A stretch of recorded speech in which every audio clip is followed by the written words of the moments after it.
Hi అండి, నేను మీ జరుషా Malaysia నుండి.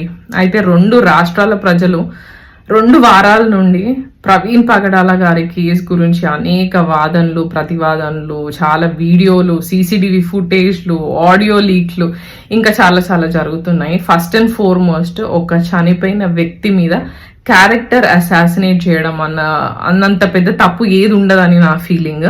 అవసరం లేని వాళ్ళందరూ మాట్లాడడానికి అవకాశం ఇచ్చింది ఎవరు అనేసి అంటే గవర్నమెంట్ ఇంకా పోలీస్ వ్యవస్థ. సరి అయిన సమయానికి సరి అయిన వాళ్ళు మాట్లాడకపోతే జరిగే పరిణామాలు ఇవన్నీ. మీరు ఎప్పుడైతే ఒక పోలీస్ వ్యవస్థగా మీ రెస్పాన్సిబిలిటీ ఉంటుంది. ఈరోజు చాలా మర్డర్ కేసెస్ జరుగుతూ ఉన్నాయి. వైఫ్ హస్బెండ్ ని చంపడం, హస్బెండ్ వైఫ్ ని చంపడం, ఇట్లా చాలా కేసెస్ జరుగుతున్నాయి.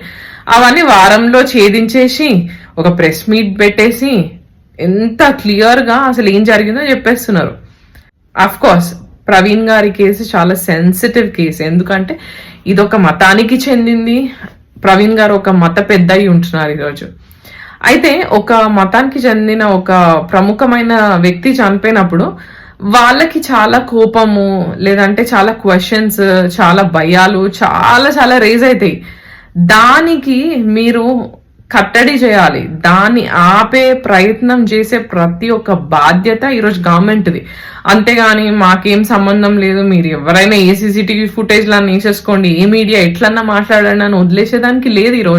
ఈరోజు ఇది కేవలము జస్ట్ యాక్సిడెంట్ తో చనిపోయి ఉంటే ఓకే ఫైన్, అది మర్డర్ అని చెప్పేసి ఎంత క్లియర్ గా చిన్నపిల్లల్ని అడిగినా చెప్పే పరిస్థితి ఈరోజు. జస్ట్ ఇప్పుడు రాజ్ బోడా గారో, లేదంటే కేఏ పాల్ గారో, దర్శన్ గారో, లేదంటే అజయ్ బాబు గారో లేరు.